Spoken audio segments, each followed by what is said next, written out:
Siguro ko, hindi ako magdududa kung 7 or 8, maraming kadahilanan. Una-una, syempre, kandidato sila ng administrasyon.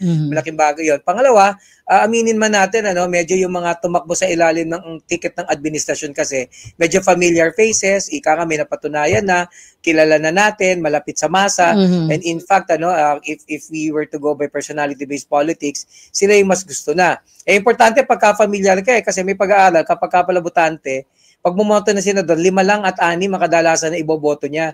Pagpunta sa presinto, kailangan kompletohin.